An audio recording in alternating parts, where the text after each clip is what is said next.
서울의 밤하늘을 찢어밟길 듯한 천둥소리가 태성그룹 본사 건물의 통유리 창을 사정없이 뒤흔들고 있었으며 그 거대한 마천루는 마치 폭풍우 속에서 홀로 고고하게 서 있는 검은 성체처럼 도시를 내려다보고 있었다. 기록관리실의 말단 직원인 이서윤은 흠뻑 젖은 우산을 털어내며 로비의 차가운 대리석 바닥에 섰는데 그녀의 심장은 밖에서 몰아치는 비바람보다 더 거세게 뛰고 있었고 이는 단지 늦은 밤에 회사에 몰래 잠입했다는 죄책감 때문만은 아니었다. 내일 아침 있을 감사팀의 불시 검열에 대비해 반드시 파기해야 할 서류 원본이 회장실 부속 기록 보관소에 방치되어 있다는 사실을 퇴근 직후에야 깨달았기 때문이었으며 만약 그 서류가 내일 아침 발견된다면 그녀의 상사는 물론이고 부서 전체가 공중분해될 수도 있는 절체절명의 위기 상황이었다.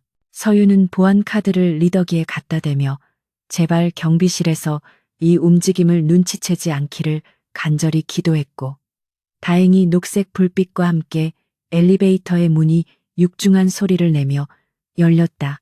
승강기가 초고속으로 상승하는 동안 서윤은 투명한 유리병 너머로 멀어지는 지상의 불빛들을 바라보며 마른 침을 삼켰는데 평소라면 아름답게 느껴졌을 서울의 야경이 오늘따라 유난히 서늘하고 비현실적으로 느껴지는 것은 기분 탓만은 아닐 것이었다. 태성그룹의 실질적인 지배자이자 냉혈한으로 소문난 강도진 사장의 집무실이 있는 최상층은 일반 사원들에게는 접근이 엄격히 금지된 성역과도 같은 곳이었으나 그녀가 가진 마스터키는 기록 관리의 특수성 때문에 예외적으로 모든 층의 출입이 허용되어 있었다.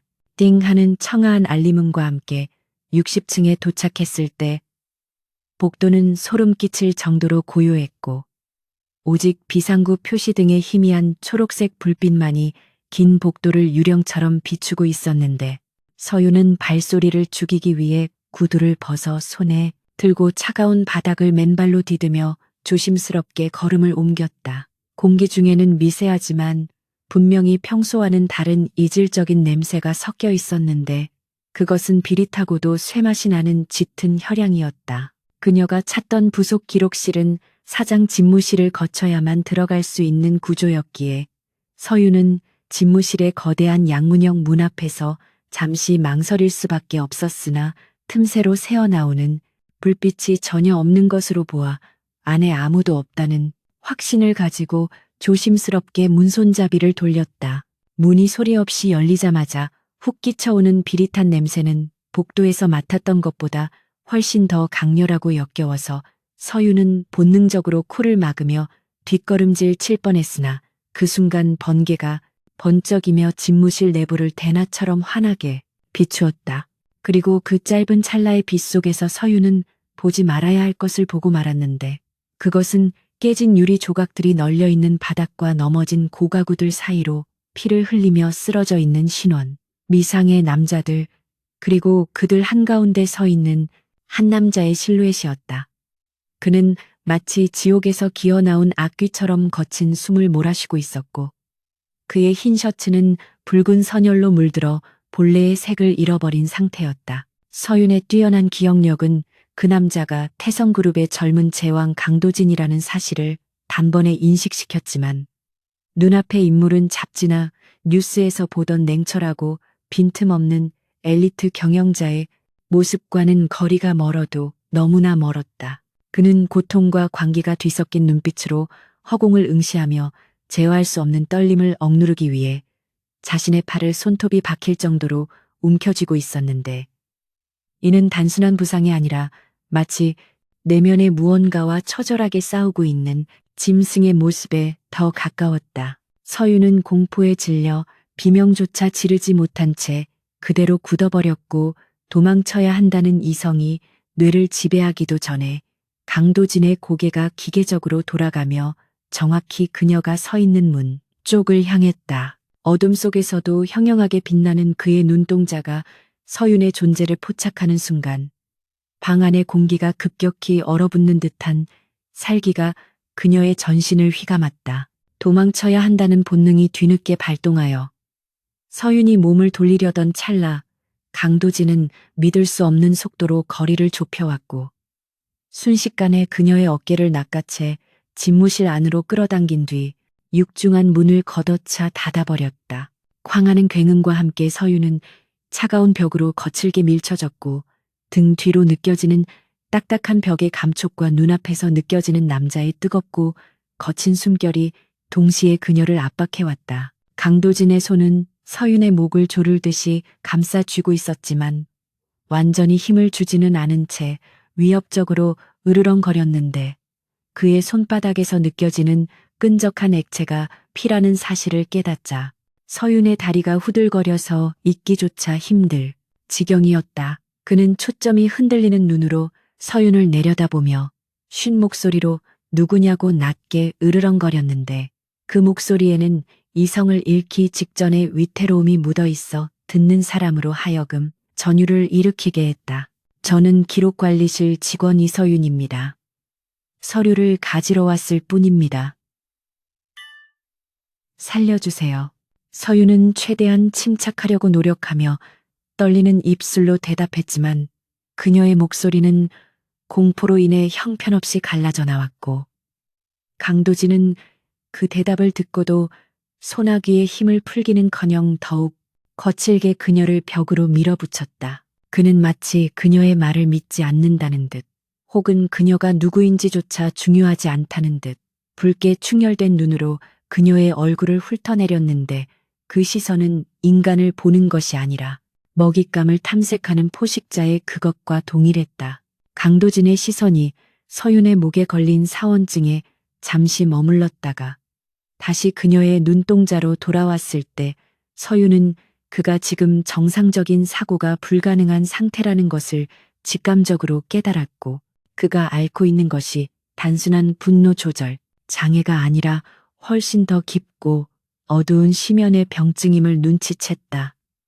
그의 손은 미세하게 떨리고 있었고 식은땀이 그의 관자놀이를 타고 흘러내려 턱선에 맺혀 있었다. 본 사람은 살려둘 수 없어. 강도진이 내뱉은 말은 사형 선고나 다름없었고 서윤은 그 순간 자신의 인생이 이 차가운 사무실 바닥에서 끝날 수도 있다는 공포에 질려 눈물이 핑 돌았지만 그녀의 비상한 두뇌는 공포 속에서도 살 길을 찾기 위해 필사적으로 회전하기 시작했다. 바닥에 쓰러진 남자들은 움직임이 없었지만 죽은 것 같지는 않았고 강도진의 상태는 누군가에게 공격받았다기보다는 스스로 통제력을 잃고 폭주한 결과에 가까워 보였다. 서윤은 그의 셔츠 소매 아래로 보이는 붉은 반점들과 비정상적으로 확장된 동공을 관찰하며 이것이 외부의 공격이 아닌 내부의 질환에 의한 발작임을 확신하게 되었다. 만약 그가 지금 당장 치료나 안정이 필요하다면 그녀를 죽이는데 시간을 쓰는 것보다 자신을 진정시키는 것이 더 시급할 것이라는 계산이 섰고 그녀는 도박을 거는 심정으로 그와 눈을 똑바로 마주쳤다. 사장님, 지금 출혈이 심하십니다. 이대로라면 쇼크가 올 겁니다. 제가 돕게 해주세요. 서윤의 말은 강도진에게 예상치 못한 충격을 준 듯했는데 보통의 사람이라면 살려달라고 애원하거나 비명을 질렀을 상황에서 자신의 안위를 걱정하고 진단하는 그녀의 태도가 그의 혼란스러운 의식 속에 묘한 균열을 일으켰기 때문이었다. 강도진의 손아귀 힘이 아주 잠시 느슨해진 틈을 타 서윤은 주머니에서 깨끗한 손수건을 꺼내어 그의 피 묻은 손목을 조심스럽게 감싸 쥐었다. 그가 반사적으로 그녀의 손을 쳐낼 수도 있는 위험한 순간이었지만 서윤은 물러서지 않고 단호한 눈빛으로 그를 응시하며 지혈을 시도했고 차가운 그녀의 손길이 닿자 불덩이 같던 강도진의 몸이 움찔하며 반응했다. 서윤은 그의 손목에 난 상처가 타인에 의한 것이 아니라 그가 고통을 참기 위해 스스로 낸 자의 흔적이라는 것을 알아차리고 마음 한구석에서 연민과도 같은 기이한 감정을 느꼈다. 너 대체 정체가 뭐지? 강도진은 혼란스러운 표정으로 중얼거렸지만 그의 눈빛에 서려있던 살기는 조금 전보다 옅어져 있었고 서윤은 그 틈을 놓치지 않고 그를 근처의 소파로 이끌어 앉히는데 성공했다. 그녀는 익숙한 솜씨로 주변에 널린 유리 조각들을 발로 치우고 쓰러진 경호원들 중 한 명의 주머니에서 비상약품 키트를 찾아내어 강도진에게 다가갔는데 이 모든 과정이 마치 미리 시뮬레이션이라도 한 듯 막힘없이 이루어졌다. 서유는 강도진의 찢어진 셔츠를 걷어 올리고 소독약을 바르며 그가 왜 경호원들을 제압하고 이 지경이 되었는지에 대해 묻지 않았는데 그녀의 침묵은 오히려 강도진에게 안정감을 주었다. 그는 고통을 참느라 이를 악물고 있었지만 시선만은 집요하게 서윤의 얼굴에 고정시킨 채 그녀의 일거수일투족을 감시하고 있었고 서윤은 그 시선이 칼날처럼 날카로워 피부가 단심하게 따가울 지경이었으나 묵묵히 응급처치를 계속했다. 치료가 거의 끝나갈 무렵 집무실 박복도에서 다급한 발소리와 무전기 소리가 들려오기 시작했고 이는 보안팀이 뒤늦게 이상 징후를 감지하고 출동했음을 알리는 신호였다. 강도진의 눈빛이 다시금 매섭게 변하며 자리에서 벌떡 일어났는데 만약 이 상황이 외부에 알려진다면 태성그룹의 주가는 폭락할 것이고 그의 경영권은 치명적인 타격을 입게 될 것이 자명했다. 그는 바닥에 쓰러진 사람들을 보며 난처한 표정을 지었으나 서윤은 재빠르게 상황을 파악하고 강도진의 앞을 가로막으며 속삭이듯 말했다. 제가 증언하겠습니다. 사장님은 괴한의 습격을 받으셨고 정당방위로 제압하신 겁니다. 저는 그 과정을 목격한 유일한 증인이고요. 서윤의 제안은 강도진에게도 뜻밖의 것이었으나 그녀는 이 상황에서 자신이 살아남을 수 있는 유일한 방법이 그의 공범이 되는 것임을 본능적으로 알고 있었다. 강도진은 잠시 침묵하며 서윤을 내려다보았는데 그의 머릿속에서는 수많은 계산이 오가고 있었고 눈앞에 이 작고 당돌한 여자가 과연 믿을 만한 존재인지 아니면 지금 당장 제거해야 할 위험 요소인지를 저울질하고 있었다. 밖에서 문을 두드리는 소리와 함께 사장님 안에 계십니까? 하는 보안 팀장의 목소리가 들려오자 강도진은 결단을 내린 듯 서윤의 허리를 끌어안고 그녀의 귀에 입술을 갖다 대었다. 그는 낮고 차가운 목소리로 속삭였는데 그 말은 구원이라기보다는 족쇄에 가까웠다. 좋아, 네 제안을 받아들이지. 하지만 명심해, 오늘 밤 네가 본 것을 입 밖으로 내는 순간 너뿐만 아니라 네가 아는 모든 사람들이 지옥을 보게 될 거야. 그의 위협은 빈말이 아니었으나 서윤은 고개를 끄덕이며 그의 제안을 받아들였고 문이 열리는 순간 그녀는 강도진의 품에 안겨 공포에 질린 연기를 시작했다. 문이 열리고 무장한 보안 요원들이 들이닥쳤을 때 그들이 본 광경은 피투성이가 된 채 쓰러진 괴한들과 그들 사이에서 겁에 질린 여직원을 보호하고 있는 강도진 사장의 모습이었다. 강도진은 평소의 냉철한 가면을 완벽하게 다시 쓰고는 날카로운 목소리로 보안 책임자를 질책하며 상황을 장악하기 시작했고 서윤은 그의 품 안에서 떨며 그가 연출하는 연극의 완벽한 조연이 되어 주었다.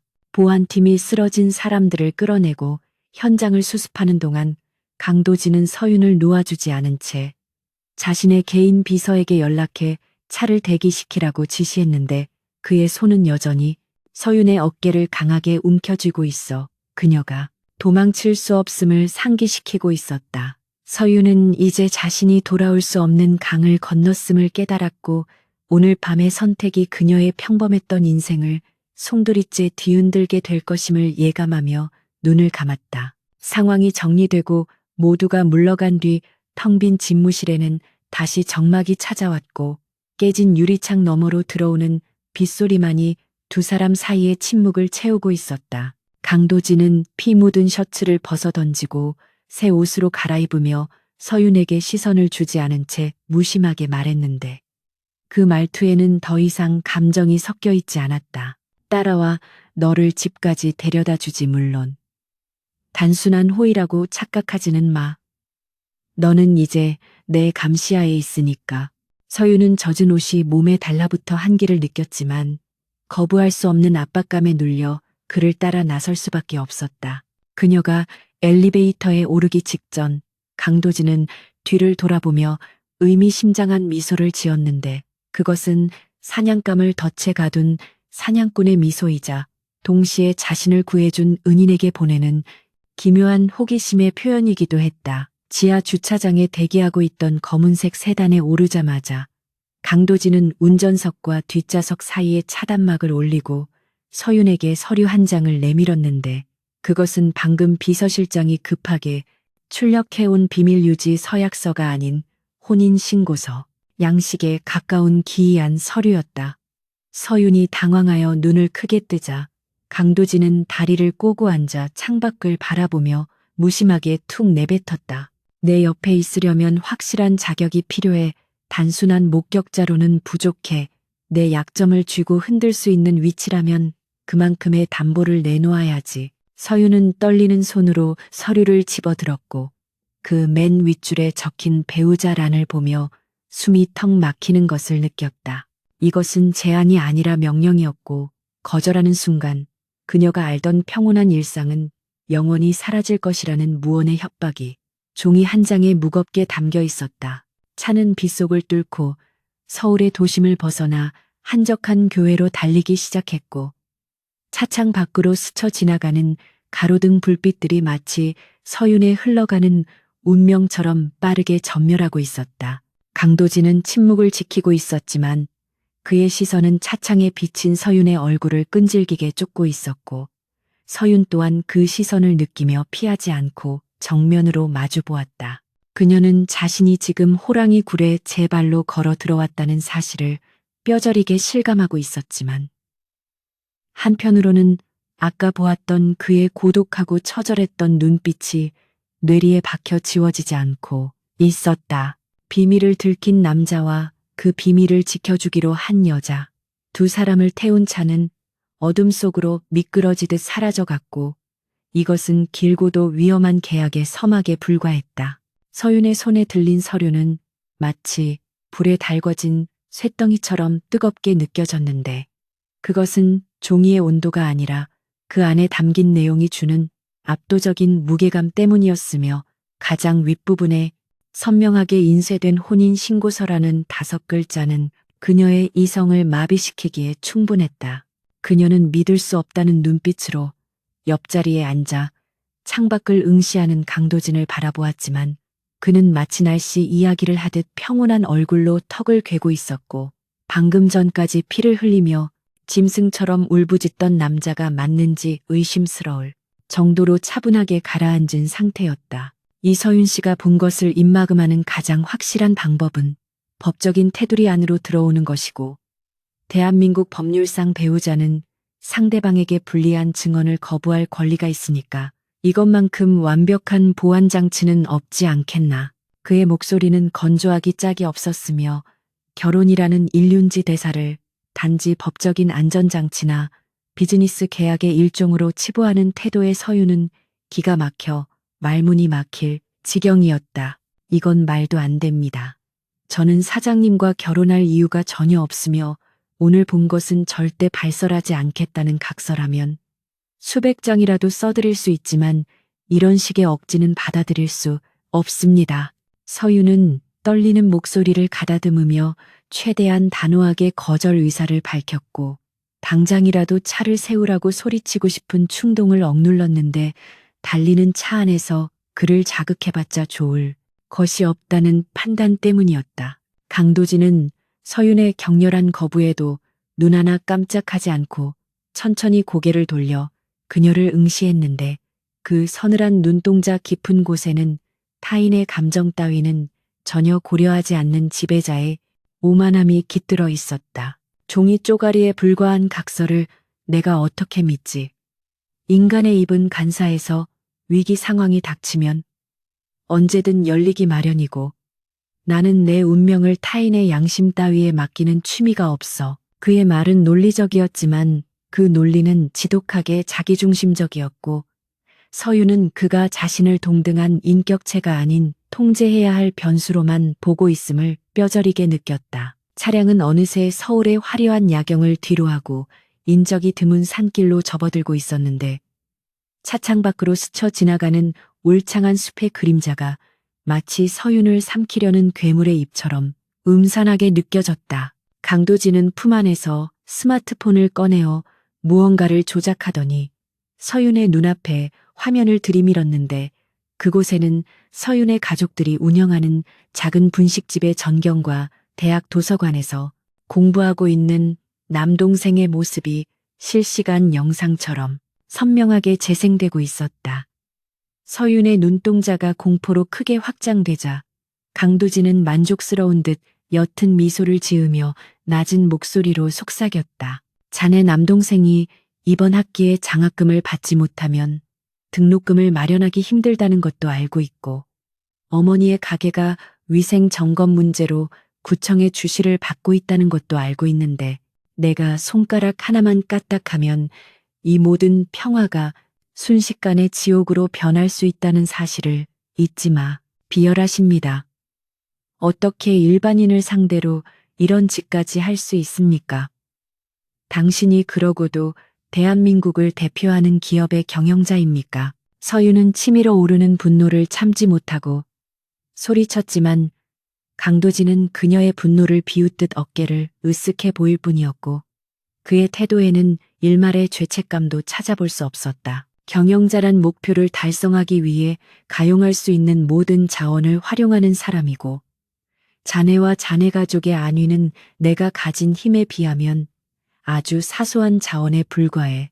그는 스마트폰을 다시 주머니에 넣으며 차갑게 말을 이었는데 그 태도는 마치 체스판 위에 말 하나를 희생시키는 것을 고민하는 체스 기사처럼 무심하고 잔혹했다. 선택권은 자네에게 있어 내 아내가 되어 평생 만져보지 못할 부와 명예를 누리며 가족들을 안전하게 지킬 것인지 아니면 오늘 밤 객기를 부리다 길바닥에 나앉아 가족들이 파멸하는 꼴을 지켜볼 것인지. 서윤은 입술을 깨물어 피가 배어 나올 정도로 주먹을 꽉 쥐었는데 그녀의 머릿속에서는 현실적인 계산과 도덕적인 반감이 치열하게 싸우고 있었지만 가족이라는 인질 앞에서는 어떤 논리도 무력해질 수밖에 없었다. 그녀의 남동생은 어려운 형편 속에서도 꿈을 잃지 않고 공부하는 착한 아이였고 어머니는 평생을 헌신하며 자식들을 키워온 분이었기에 그들의 인생이 자신의 선택 하나로 망가지는 것을 두고 볼 수는 없었다. 강도진은 서윤의 눈빛이 흔들리는 것을 놓치지 않고 떼끼를 박듯 덧붙였다. 기간은 1년이야.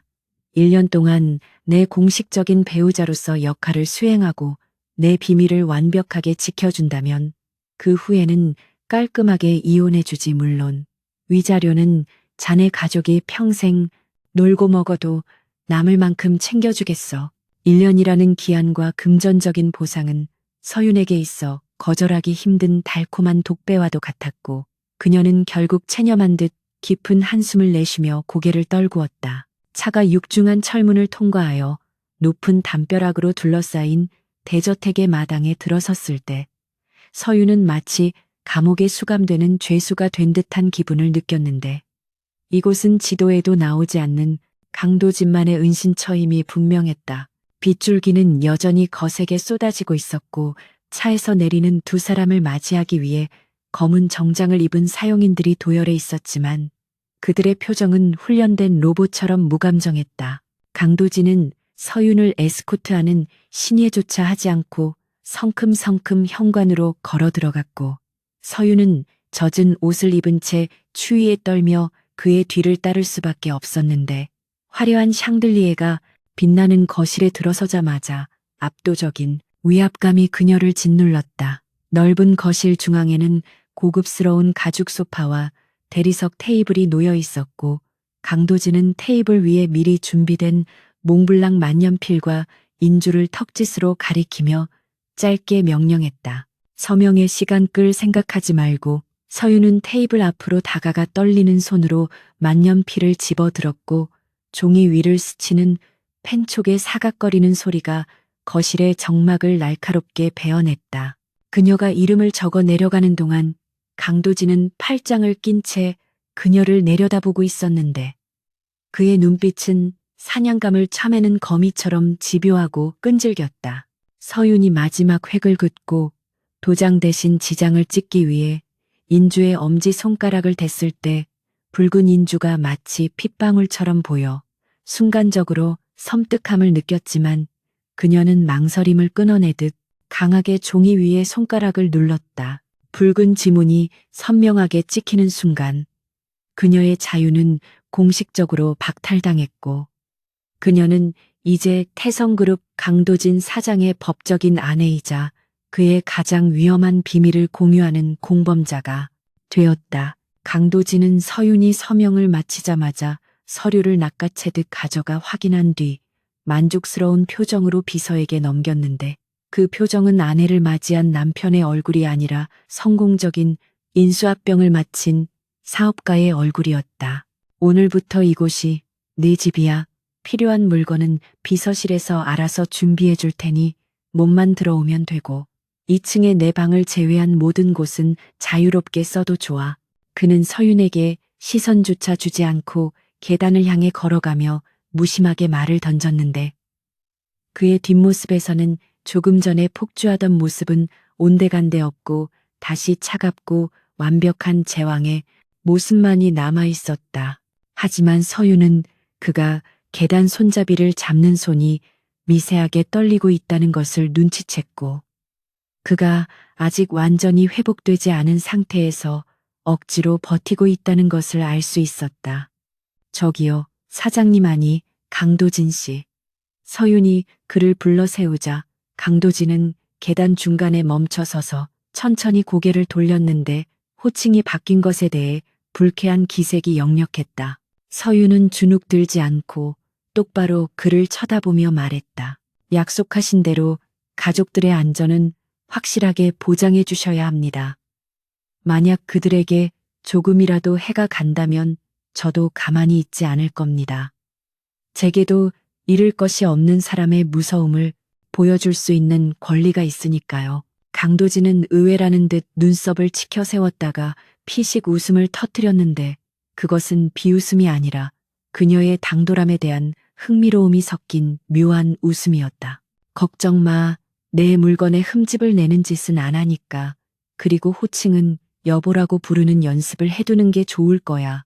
밖에서 실수하면 곤란하니까. 강도진이 2층으로 사라지고 난 뒤 거실에 홀로 남겨진 서윤은 다리에 힘이 풀려 소파에 주저앉았는데 긴장이 풀리자 걷잡을 수 없는 피로감과 두려움이 밀려왔다.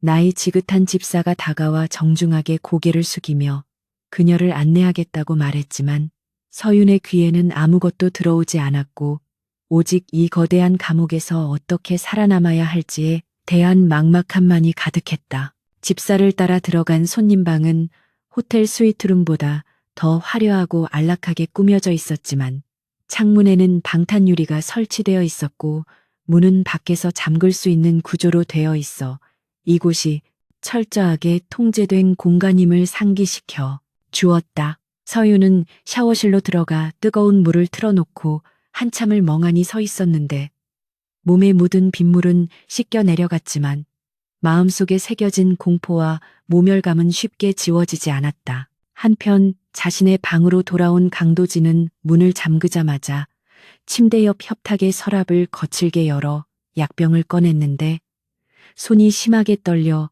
알약 몇 개가 바닥으로 굴러떨어졌다. 그는 물도 없이 약을 삼키고는 침대에 쓰러지듯 누웠는데 머릿속을 갉아먹는 듯한 두통과 환청이 다시 시작되려 하고 있었다. 오늘 밤의 발작은 평소보다 훨씬 강력했고 그가 오랫동안 억눌러왔던 트라우마를 건드렸기에 약효가 돌 때까지는 지옥 같은 고통을 견뎌야만 했다. 그는 흐릿해지는 의식 속에서 조금 전 자신을 치료해주던 서윤의 손길과 두려움 속에서도 꺾이지 않던 그녀의 눈동자를 떠올렸는데 이상하게도 그 기억이 고통을 조금이나마 덜어주는 듯한 착각이 들었다. 그녀는 그가 알던 탐욕스러운 인간들과는 달랐지만 그렇다고 해서 그녀를 완전히 믿을 수는 없었기에 그는 경계심을 늦추지 않으리라 다짐하며 눈을 감았다. 다음 날 아침 서윤은 창문 틈으로 들어오는 눈부신 햇살에 눈을 떴는데 낯선 천장과 고급스러운 친구의 감촉에 잠시 자신이 어디에 있는지 혼란스러워했다. 지난밤의 일이 꿈이기를 바랐지만 협탁 위에 놓인 새 스마트폰과 옷장에 채워진 명품 의류들은 현실이 그 무엇보다 냉혹하다는 것을 증명하고 있었다. 문을 두드리는 소리와 함께 메이드들이 들어와 아침 식사가 준비되었다고 알렸고, 그녀는 마치 인형처럼 그들이 건네주는 옷을 입고 식당으로 향해야 했다. 긴 식탁의 끝에는 이미 강도진이 앉아 신문을 보고 있었는데, 그는 깔끔한 슈트 차림에 완벽하게 세팅된 머리를 하고 있어 어젯밤의 흐트러진 모습은 찾아볼 수 없었다. 앉아 식사하지. 강도진은 신문에서 눈을 떼지 않은 채 건조하게 말했고, 서유는 그의 맞은편 끝자리에 조심스럽게 앉았는데 두 사람 사이의 거리는 물리적으로나 심리적으로나 아득히 멀게만 느껴졌다. 식탁 위에는 호화로운 서양식 조찬이 차려져 있었지만 서유는 입맛이 없어 커피만 홀짝였고, 강도진은 그런 그녀를 곁눈질로 살피며 신문을 접어 식탁 위에 올려놓았다. 오늘 오후에 본가에 들러 인사드릴 거야. 아버님과 새어머니, 그리고 내 이복 동생이 기다리고 있겠지. 가서 실수하지 않도록 준비해. 본가라는 단어에 서윤의 손이 멈칫했는데 태성그룹의 회장 일가와 대면해야 한다는 사실은 그녀에게 또 다른 차원의 공포로 다가왔다. 단순한 인사가 아닐 겁니다. 그들은 저를 잡아먹으려 들겠죠. 당신의 약점을 찾기 위해서요. 서윤이 날카롭게 지적하자 강도진은 냅킨으로 입가를 닦으며 차가운 미소를 지었다. 잘 알고 있군. 그러니까 정신 똑바로 차려. 그들은 하이에나 같은 족속들이라 약한 모습을 보이면 뼈까지 씹어먹으려 들 테니까. 하지만 걱정 마. 내가 옆에 있을 테니. 자네는 그저 사랑에 빠진 척 연기만 하면 돼. 그것도 못하지는 않겠지. 강도진의 말투에는 은근한 도발이 섞여 있었고 서유는 오기가 발동하여 고개를 꼿꼿이 들고 그를 응시했다. 연기라면 자신 있습니다. 사장님이야말로 훌륭한 남편 연기를 기대하겠습니다. 식사를 마친 두 사람은 비서가 대기시킨 차에 올랐고 이번에는 운전기사가 있는 앞좌석과 분리된 뒷좌석에 나란히 앉게 되었는데 어색한 침묵이 흐르는 차 안에서 서윤은 창밖을 보며 마음을 다잡았다. 그녀는 이제 평범한 이서윤이 아닌 태성그룹의 황태자비 역할을 수행해야 하는 배우가 되어야 했고 이 연극에서 실패는 곧 죽음을 의미한다는 것을 잘 알고 있었다. 차가 도심을 지나 성북동의 회장 자택으로 향하는 동안 강도진은 서류를 검토하느라 바빴지만 가끔씩 서윤의 긴장한 손을 쳐다보며 알 수 없는 표정을 지었다. 거대한 대문이 열리고 웅장한 저택의 모습이 드러나자 서윤은 깊은 숨을 들이마셨고 전쟁터로 들어가는 군인처럼 비장한 각오를 다졌다. 저택의 현관에는 강도진의 계모인 신여사와 이복 동생인 강민혁이 기다리고 있었는데 그들의 표정은 겉으로는 환대하는 듯했지만 눈빛에는 숨길 수 없는 적의와 경계심이 서려 있었다. 차문이 열리고 강도진이 먼저 내려 서윤에게 손을 내밀었는데 그 손길은 부드럽고 다정해 보였지만 서윤이 그 손을 잡는 순간 느껴지는 악력은 강하고 단단했다. 넘어지지 마. 이제부터 시작이니까. 강도진의 낮은 속삭임이 서윤의 귀를 스치고 지나갔고 서윤은 그의 손을 꽉 잡으며 환하게 미소 지었다. 네 여보 걱정 말아요. 두 사람은 팔짱을 끼고 적진의 한복판으로 걸어 들어갔고 그들의 뒤로 닫히는 현관문 소리가 마치 결투의 시작을 알리는 종소리처럼 무겁게 울려 퍼졌다. 거실 소파에는 태성그룹의 총수이자 도진의 아버지인 강 회장이 지팡이를 짚고 앉아 있었는데 그의 위압적인 풍채는 늙었어도 여전했다. 네가 감히 내 허락도 없이 혼인신고를 해. 강 회장의 호통이 거실을 뒤흔들었지만 강도진은 눈 하나 깜짝하지 않고 서윤의 허리를 감싸 안으며 태연하게 대꾸했다. 사랑하는 여자를 놓치고 싶지 않아서 서둘렀습니다. 아버지께서도 이해해 주시리라 믿습니다. 서윤은 강도진의 뻔뻔한 연기에 내심 감탄하면서도 강 회장의 살기 어린 눈빛을 받아내느라 등줄기에 식은땀이 흘렀다. 이 맹랑한 아가씨는 도대체 어디서 굴러먹던 뼈다귀냐. 신여사가 부채로 입을 가리며 비아냥거렸고 그 옆에 강민혁은 흥미롭다는 듯 서윤을 위아래로 훑어보며 비릿한 미소를 흘리고 있었다. 본가에서의 숨막히는 저녁 식사를 마치고 돌아오는 차 안에는 무거운 침묵만이 감돌고 있었으며 강도진은 피로가 역력한 기색으로 넥타이를 거칠게 풀어헤친 채 창밖을 응시하고 있었다. 서윤은 오늘 저녁 강 회장의 날선 질문들과 신여사의 교묘한 비아냥을 받아내느라 진이 다 빠진 상태였지만 옆에 앉은 남자가 짊어지고 있는 무게에 비하면 자신의 피로는 아무것도 아니라는 생각이 들었다. 강도진은 오늘 저녁 내내 서윤을 보호하기 위해 날카로운 발톱을 세우고 가족이라 불리는 적들을 견제했으며 그 모습은 마치 홀로 사방이 적으로 둘러싸인 전장에 선 고독한 장수처럼 위태로워 보였다. 차가 저택의 정문에 들어서자 강도진은 그제야 긴장이 풀린 듯 깊은 한숨을 내쉬며 서윤을 향해 돌아앉았는데 어둠 속에서도 그의 눈빛은 여전히 날카롭게 빛나고 있었다. 그는 낮은 목소리로 경고하듯 말했는데 그것은 단순한 조언이 아니라 이 전쟁터에서 살아남기 위한 필수적인 지침이었다. 오늘 본 것들은 빙산의 일각에 불과해 본가에서 보낸 사람들은 언제나 우리 주변을 맴돌며 약점을 찾아내려 할 것이고 집안의 사용인들조차 완전히 믿어서는 안 된다는 것을 명심해야 할 거야. 서윤은 그의 말에 담긴 불신의 깊이를 가늠하며 고개를 끄덕였는데 태어날 때부터 모든 사람을 의심하며 살아야 했던 그의 삶이 얼마나 황량했을지 짐작조차 가지 않았다. 차에서 내린 두 사람은 현관을 지나 거실로 들어섰는데 늦은 밤이라 사용인들은 모두 물러가고 거대한 저택에는 정막만이 흐르고 있었다. 강도진은 서윤을 2층 계단 앞까지 데려가 멈춰섰고 잠시 망설이는 듯하다가 결심한 듯 입을 열었는데 그의 표정은 그 어느 때보다 진지하고 엄격했다. 이 집에서 지내면서 네가 지켜야 할 규칙은 단 하나야. 밤 12시가 넘으면 절대로 내 방이 있는 서쪽 복도 끝으로는 오지 마.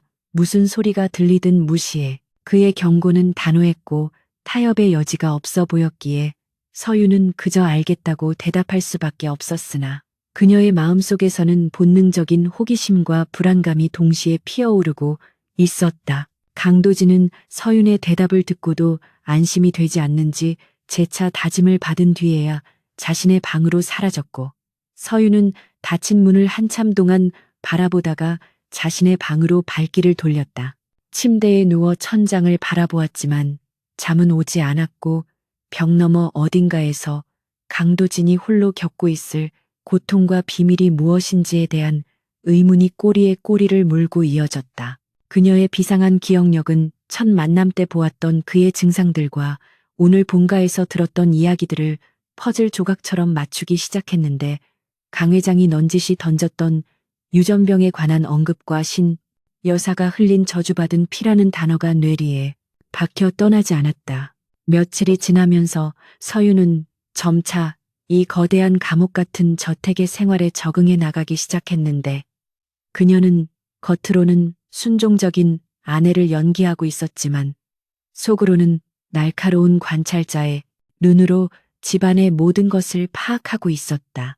그녀는 매일 아침 배달되는 식자재의 목록과 사용인들의 근무 교대 시간, 그리고 보안 시스템의 사각지대까지 전부 머릿속에 입력해 두었는데 이는 단순한 호기심이 아니라 만약에 사태에 대비해 자신과 가족을 지키기 위한 생존 본능이었다.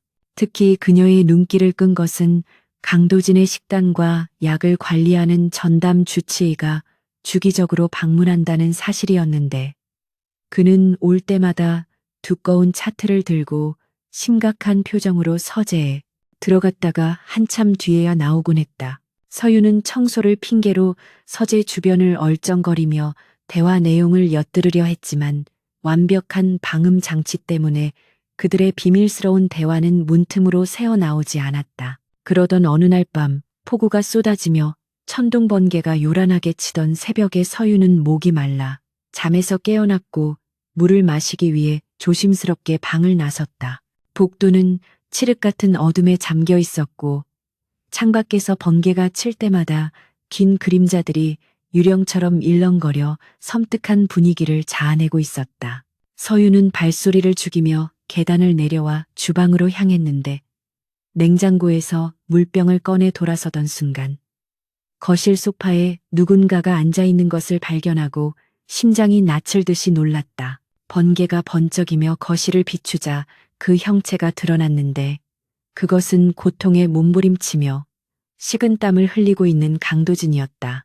그는 규칙을 어기고 방 밖으로 나온 것이 분명해 보였는데 아마도 발작의 전조 증상을 느끼고 약을 찾으려다가 힘이 빠져 주저앉은 것 같았다.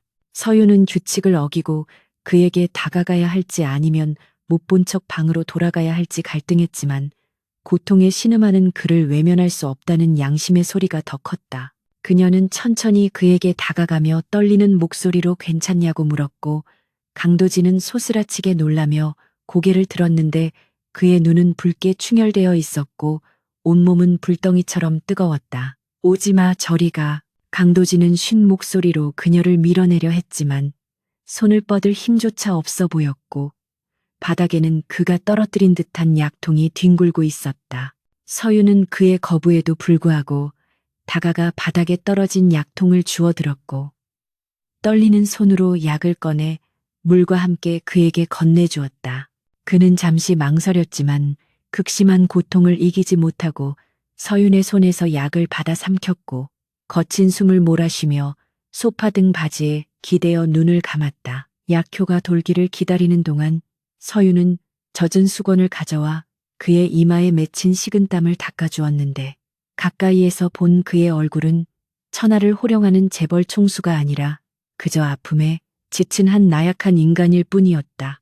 강도진은 서윤의 손길을 거부하지 않고 가만히 받아들였는데 평소에 그라면 상상도 할 수 없는 일이었지만 지금 이 순간만큼은 그녀의 온기가 유일한 위로가 되는 듯했다. 왜 도망가지 않았지? 한참 뒤 호흡이 진정되자 강도진이 눈을 뜨지 않은 채 나직하게 물었고 서유는 잠시 생각한 뒤 담담하게 대답했다. 우리는 한 배를 탄 파트너잖아요. 파트너가 아픈데 모른 척하는 건 계약 위반이라고 생각했습니다. 그녀의 대답에 강도진은 천천히 눈을 떠 그녀를 바라보았는데 그 눈빛에는 경계심 대신 복잡한 감정이 서려 있었다. 그는 몸을 일으키려다 비틀거렸고 서유는 반사적으로 그의 팔을 부축했는데 단단한 근육 밑으로 느껴지는 미세한 떨림이 그녀의 손끝을 타고 전해져 왔다. 너는 내가 무섭지 않나. 내 안에 괴물이 살고 있다는 걸 알면서도. 강도진의 자조적인 물음에 서유는 그의 눈을 똑바로 응시하며 고개를 저었다. 괴물이 아니라 상처받은 사람으로 보일 뿐이에요. 그리고 그 상처가 당신을 잡아먹게 두지는 않을 겁니다.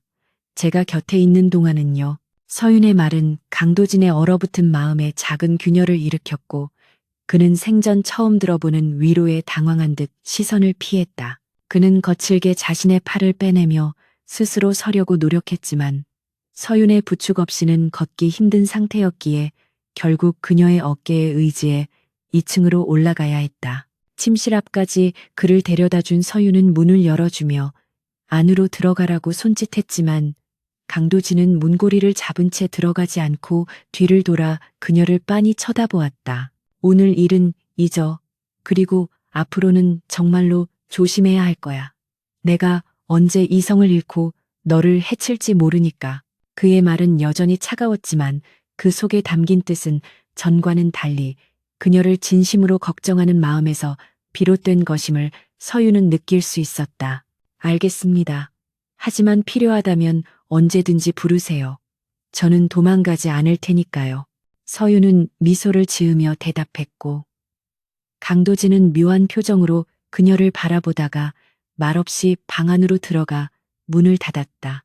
닫힌 문 너머로 잠금 장치가 돌아가는 소리가 들렸지만 서유는 그 소리가 더 이상 단절을 의미하는 것이 아니라 그가 자신을 보호하기 위해 스스로를 가두는 소리처럼 들렸다. 다음 날 아침 식탁의 분위기는 묘하게 달라져 있었는데 강도진은 여전히 무뚝뚝했지만 서윤이 앉을 의자를 미리 빼놓으라고 지시하거나 그녀가 좋아하는 반찬을 넌지시 앞으로 밀어주는 등 사소한 변화를 보이고 있었다. 사용인들은 그 낯선 광경에 놀라 서로 눈짓을 교환했지만 서윤은 아무렇지 않은 척 식사를 이어갔고 강도진 역시 신문을 보는 척하며 그녀의 반응을 살피고 있었다. 출근하기 전 강도진은 현관에서 서윤에게 카드를 한 장 건네주며 무심하게 말했다. 필요한 게 있으면 사 쇼핑이라도 하면서 기분 전환의 집에만 있으면 답답할 테니까. 그것은 그가 할 수 있는 최대한의 호의이자 사과의 표현이었고 서윤은 카드를 받아들며 작게 웃었다. 강도진이 회사로 떠난 후 서윤은 정원을 산책하며 어젯밤의 일을 곱씹었는데 그녀는 이제 강도진이 단순한 폭군이 아니라 과거의 트라우마와 병마에 시달리는 고독한 남자라는 사실을 확실하게 인지하게 되었다. 그녀는 정원사들이 가꾸어 놓은 장미 덤불을 바라보며 결심했는데 1년이라는 시간 동안 그저 숨죽여 살다가 떠나는 것이 아니라 그의 비밀을 파헤치고 그를 옥죄고 있는 고통에 사슬을 끊어내는데 일조하겠다는 것이었다. 그것이 자신을 납치하다시피 데려온 남자에 대한 연민인지 아니면 정의감인지 아직은 알 수 없었지만 그녀의 마음속에서 무언가가 변화하고 있다는 것만은 분명했다. 그때 정원 입구에서 낯선 인기척이 느껴져 고개를 돌리니 검은 양복을 입은 남자가 서 있었는데 그는 강도진의 비서가 아닌 본가에서 보낸 감시자 중 한 명임이 틀림없었다. 그 남자는 정중하게 고개를 숙였지만 눈빛은 서윤을 탐색하듯 훑어보고 있었고 서윤은 강도진의 경고를 떠올리며 표정을 굳혔다. 사모님, 회장님께서 잠시 뵙기를 원하십니다. 차가 대기하고 있으니 함께 가주시겠습니까? 그것은 정중한 초대가 아니라 거절할 수 없는 소환 명령이었고 강도진이 없는 틈을 타 그녀를 압박하려는 본가의 계략이 시작된 것이었다. 서윤은 잠시 망설였지만 피할 수 없다면 부딪혀야 한다는 생각에 고개를 끄덕이며 당당하게 걸음을 옮겼다. 그녀는 이제 더 이상 보호받기만 하는 연약한 존재가 아니었고 강도진의 아내로서 그의 적들을 상대할 준비가 되어 있었다. 회장의 서재는 마치 거대한 법정과도 같은 위압감을 풍기고 있었는데 벽면을 가득 채운 고서들과 앤티크 가구들 사이로 흐르는 공기는 숨이 막힐 정도로 무거웠다. 강 회장은 가죽 의자에 깊숙이 몸을 파묻은 채 서윤을 내려다보고 있었고 그 앞에 테이블 위에는 두툼한 흰색 봉투 하나가 덩그러니 놓여 있어 그 의도를 짐작하기란 어렵지 않았다. 자네가 도진이 곁에 붙어 있는 이유가 돈 때문이라면 원하는 만큼 적어줄 테니 조용히 사라져주게. 회장의 목소리는 낮고 건조했지만 그 안에 담긴 경멸은 감출 수 없을 만큼 선명했으며 그는 서윤을 아들의 배우자가 아닌 그저 돈을 보고 달려든 거머리쯤으로 취급하고 있었다. 서윤은 모욕감에 입술을 깨물었지만 곧 평정심을 되찾고 똑바로 회장의 눈을 응시했는데 그녀의 눈빛에는 그가 예상치 못한 당당함이 서려 있었다. 아버님, 저는 돈을 바라고 이 결혼을 한 것이 아닙니다. 저는 강도진 씨의 아내로서 제 역할을 다할 생각이며 그 역할에는 남편을 지키고 보좌하는 일도 포함되어 있습니다. 그녀의 당돌한 대답에 강 회장의 눈썹이 꿈틀거렸는데 감히 자신의 제안을 거절하고 훈계하려 드는 이 젊은 여자의 태도가 괘씸하면서도 한편으로는 흥미로웠기 때문이었다. 네가 지킬 수 있는 그릇이나 되는지 두고 보마 하지만 명심해라. 태성그룹의 며느리 자리는 실력 없이는 하루도 버티기 힘든 가시방석이라는 것을. 회장은 봉투를 서랍에 집어넣으며 축객령을 내렸고 서윤은 정중하게 인사를 한 뒤 서재를 빠져나왔는데 등 뒤로 식은땀이 흐르는 것을 느낄 수 있었다. 저택 현관을 나서자마자 익숙한 검은 세단이 급정거하며 멈춰섰고 차문이 열리며 강도진이 굳은 표정으로 걸어 나오는 모습이 보였다. 그는 서윤의 어깨를 감싸쥐며 다친 곳은 없는지 살폈는데 그의 눈빛에는 분노와 걱정이 뒤섞여 있었고 서윤은 그런 그의 모습에서 묘한 안도감을 느꼈다. 왜 혼자 이곳에 왔어? 내가 경고했잖아. 그들은 틈만 나면 너를 물어뜯으려 할 거라고. 도진의 질책은 거칠었지만 서윤은 그 속에 담긴 진심을 알기에 그저 미소로 답하며 그의 손을 잡았는데 그녀의 손바닥에서 전해지는 온기가 도진의 흥분을 가라앉히는 듯했다. 괜찮아요. 저도 이제 어린애가 아니니까요. 그리고 아버님께 확실히 말씀드렸어요. 저는 당신의 아내로서 당당히 설 거라고요. 서윤의 말에 도진은 잠시 할 말을 잃은 듯 그녀를 바라보았고 이내 짧은 한숨과 함께 고개를 끄덕이며 그녀를 차에 태웠다. 차가 출발하자 도진은 뒷좌석에 조명을 켜고 태블릿 PC를 꺼내 서윤에게 보여주었는데 화면에는 화려한 연회장의 모습과 참석자 명단이 빼곡히 적혀 있었다. 내일 밤 그룹 창립 기념 자선 파티가 열릴 거야. 정재계 인사들은 물론이고 해외 투자자들까지 모두 모이는 중요한 자리지.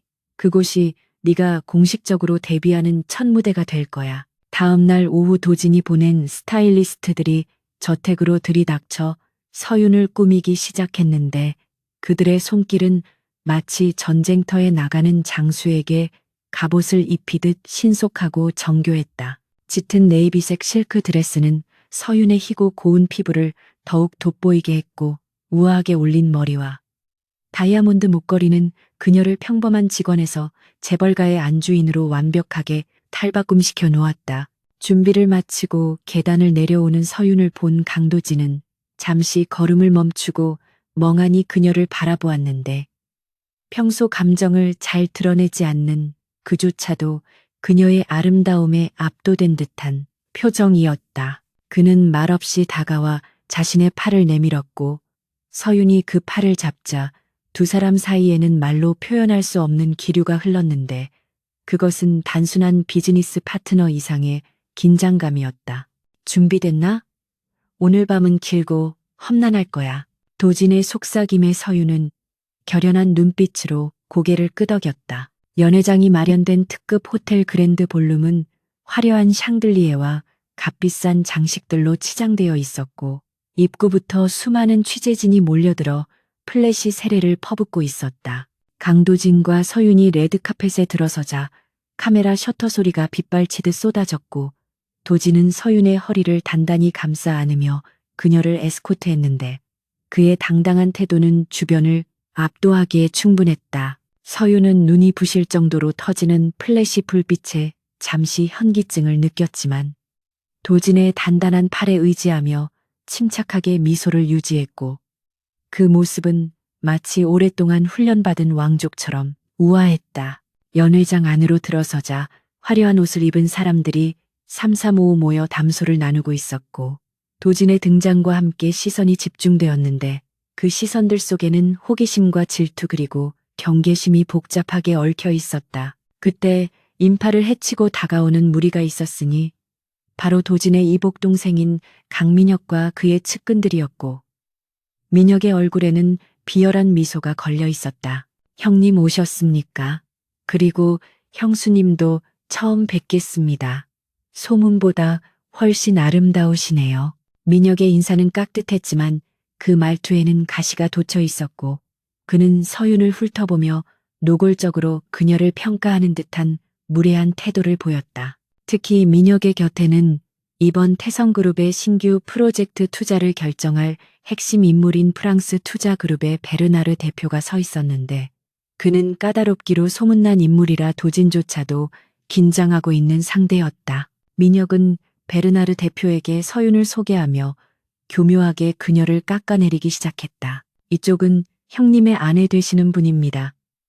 입사한 지 얼마 안 된 말단 직원 출신이라 비즈니스나 예술 쪽 대화는 좀 어려우실 수도 있겠지만 잘 부탁드립니다. 민혁의 말은 명백한 모욕이었고 주변의 사람들이 수군거리는 소리가 들려왔지만 강도진은 주먹을 꽉 쥐며 참을성을 발휘하고 있었는데 여기서 소란을 피우면 모든 것이 민혁의 뜻대로 되는 것임을 알기 때문이었다. 베르나르 대표는 난처한 표정으로 서윤을 바라보며 어색한 미소를 지었고 분위기는 순식간에 차갑게 가라앉았다.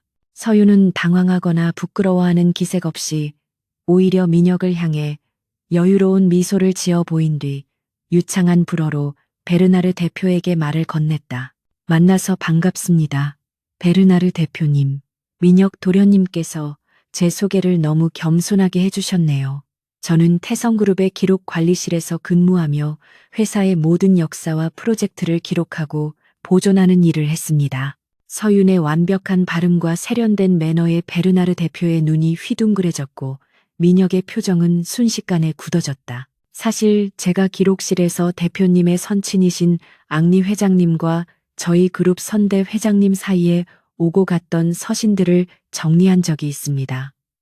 특히 15년 전 두 분께서 환경 보호를 위한 그린 에너지 프로젝트에 대해 깊이 논의하셨던 기록이 인상 깊었는데 오늘 대표님을 뵙게 되어 영광입니다. 서윤의 말에 베르나르 대표의 표정이 환하게 밝아졌는데 그것은 아무도 알지 못하는 그만의 소중한 가족사이자 기업의 철학이 담긴 내용이었기 때문이었다.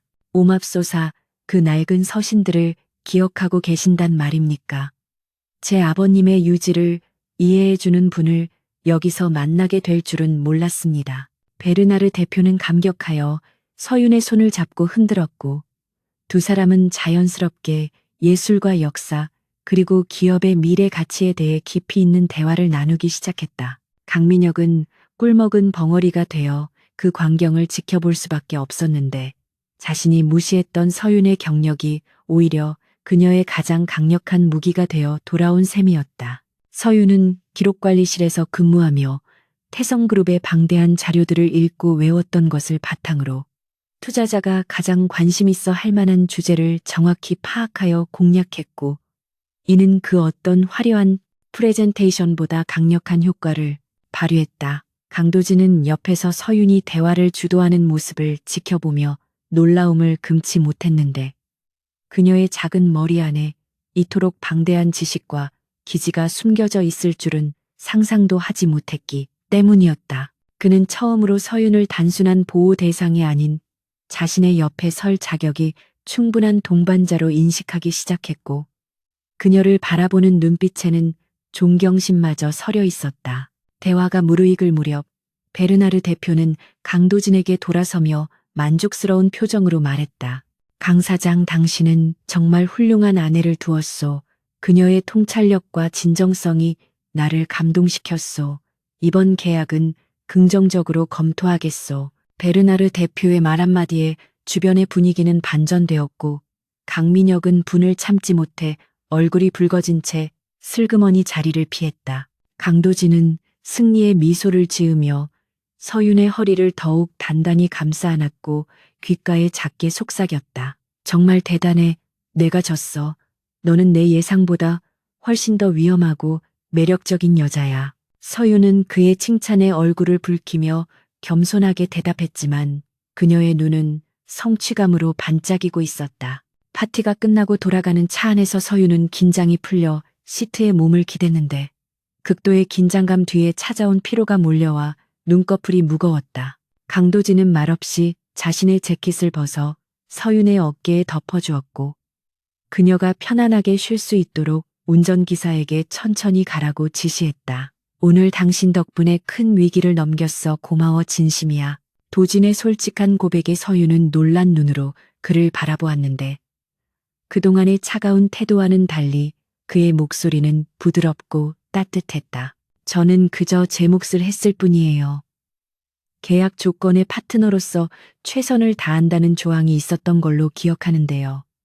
서윤이 장난스럽게 대꾸하자 도진은 피식 웃음을 터뜨렸고 차 안에는 처음으로 편안하고 온화한 기운이 감돌았다. 그날 밤 저택에 도착한 두 사람은 어색하지만 따뜻한 분위기 속에서 각자의 방으로 향했는데 도진은 문 앞에서 서윤을 불러 세웠다.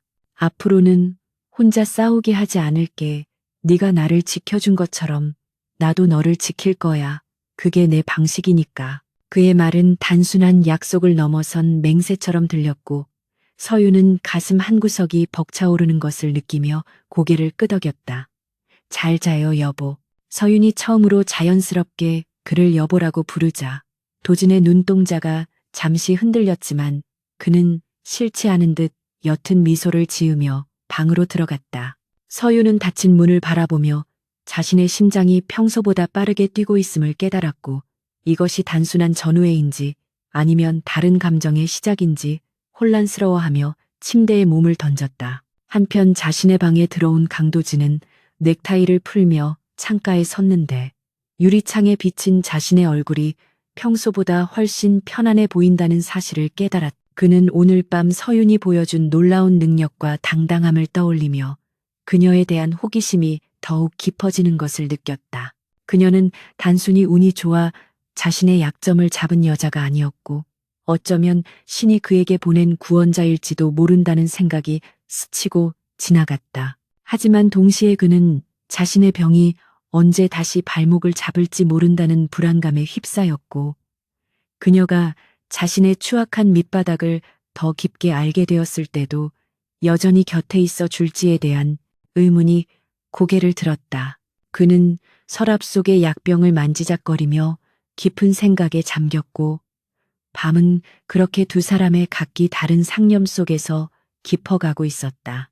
계절을 잊은 듯한 거센 장대비가 며칠째 서울 전역을 강타하고 있었고 태성그룹 본가를 다녀온 이후 강도진의 신경은 날카로운 바이올린 현처럼 팽팽하게 당겨져 있어 언제 끊어질지 모르는 위태로운 상태였다. 그는 서재에 틀어박혀 이복 동생인 강민혁이 최근 비밀리에 접촉하고 있는 주주들의 명단을 검토하고 있었지만 머릿속을 파고드는 지끈거리는 두통 때문에 글자들이 제멋대로 춤을 추는 듯 어지러워 집중하기가 힘들었다. 도지는 습관처럼 책상 서랍을 열어 상비약으로 두고 먹는 진정제 병을 꺼내 들었는데 평소라면 익숙하게 넘어갔을 알약이 오늘따라 혀끝에서 느껴지는 맛이 미묘하게 다르게 느껴졌다.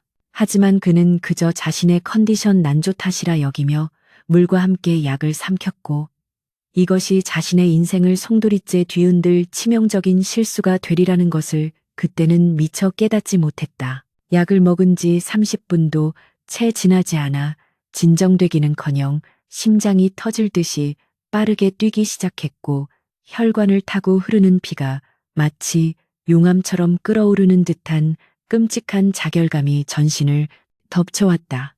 도지는 비틀거리며 자리에서 일어나려 했지만 다리에 힘이 풀려 그만 바닥으로 쓰러지고 말았고 책상 위의 서류들과 값비싼 크리스털 위스키 잔이 와장창 깨지며 바닥에 나뒹굴었다.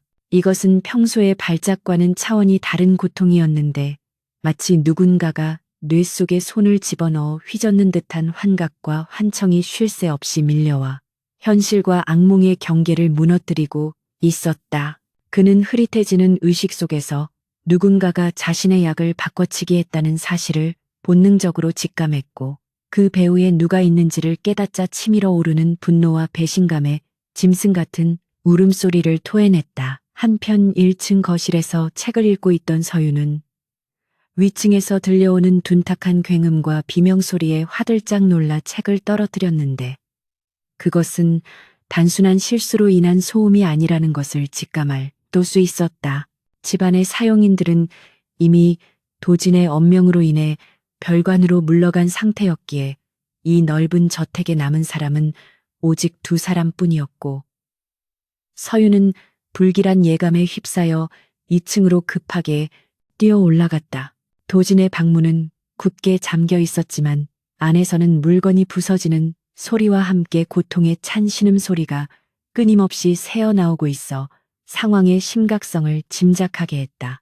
서유는 문을 두드리며 도진을 불렀지만 돌아오는 것은 당장 꺼지라는 처절한 고함 소리뿐이었고 그 목소리에는 이성을 잃어가는 자의 절박함이 묻어 있었다. 서유는 잠시 망설였지만 이대로 두면 그가 스스로를 해치거나 쇼크사할 수도 있다는 생각에 마스터키를 찾아 떨리는 손으로 잠금 장치를 해제하고 문을 열었다. 방 안의 풍경은 그야말로 처참했는데 고가구들은 모조리 부서져 있었고 바닥에는 깨진 유리 조각과 찢어진 서류들이 널려 있었으며 그 한가운데 강도진이 웅크리고 앉아 거친 숨을 몰아쉬고 있었다. 번개가 번쩍이며 방안을 비추자 도진이 고개를 들었는데 그의 눈동자는 약물의 부작용으로 인해 기괴하게 확장되어 있었고 입가에는 픽거품이 맺혀 있어 사람이라기보다는 상처, 입은 야수에 가까웠다. 그는 서윤을 알아보지 못하는 듯 으르렁거리며 위협적인 자세를 취했는데 환각 속에서 서윤은 그를 해치러 온 암살자나 자신을 학대하던 과거의 망령으로 보일 뿐이었다. 오지마, 다 죽여버릴 거야. 아무도 나를 가둘 수 없어. 도진은 헛소리를 중얼거려며 손에 잡히는 대로 물건을 집어던졌고 날카로운 유리 파편이 서윤의 볼을 스치고 지나가며 붉은 선혈이 맺혔다. 하지만 서윤은 물러서지 않고 천천히 그에게 다가갔는데 그녀는 지금 그에게 필요한 것이 제압이 아니라 그를 진정시킬 수 있는 따뜻한 온기라는 것을 본능적으로 알고 있었다. 그녀는 도진이 휘두르는 팔을 피하지 않고 그대로 끌어안으며 그의 가슴에 귀를 대었는데 미친 듯이 뛰는 심장 박동 소리가 고스란히 전해져와 그녀의 마음까지 아리게 만들었다. 도진은 처음에는 거칠게 저항하며 그녀를 밀어내려 했지만 서윤이 젖먹던 힘까지 다해 그를 놓지 않자 점차 저항의 강도가 약해지기 시작했다. 괜찮아요. 강도진 씨, 저예요. 서윤이에요. 아무도 당신을 해치지 않아요. 제가 여기 있어요. 서윤은 마치 어린아이를 달랬듯 끊임없이 그의 이름을 부르며 등을 쓸어내렸고 그녀의 부드러운 목소리는 광란의 소용돌이 속에 빠져있던 도진의 의식에 자들 내리듯 조금씩 닿기 시작했다. 도진의 몸은 불덩이처럼 뜨거웠는데 이는 명백한 약물 중독 반응이었기에 서윤은 그를 욕실로 데려가 찬물로 열을 식혀야 한다고 판단했다. 그녀는 축 늘어진 도진의 거구를 힘겹게 부축하여 욕실로 끌고 갔고 욕조에 찬물을 받아 그를 집어넣었는데 차가운 물이 닿자 도진은 고통스러운 듯 몸부림쳤지만 서윤은 그를 꽉 껴안고 버텼다. 흠뻑 젖은 옷이 몸에 감기며 추위가 몰려왔지만 서윤에게는 지금 눈앞의 남자를 살리는 것이 무엇보다 중요했다. 차가운 물속에서 열기가 조금씩 가라앉자 도진의 눈빛에서 광기가 걷히고 대신 깊은 슬픔과 공포가 자리 잡았는데 그는 서윤의 옷자락을 생명줄처럼 움켜쥐고 덜덜 떨며 잊고 있었던 과거의 기억을 토해내기 시작했다. 어머니가 차가워요. 문이 안 열려요. 살려주세요. 어머니가 숨을 안 쉬어요.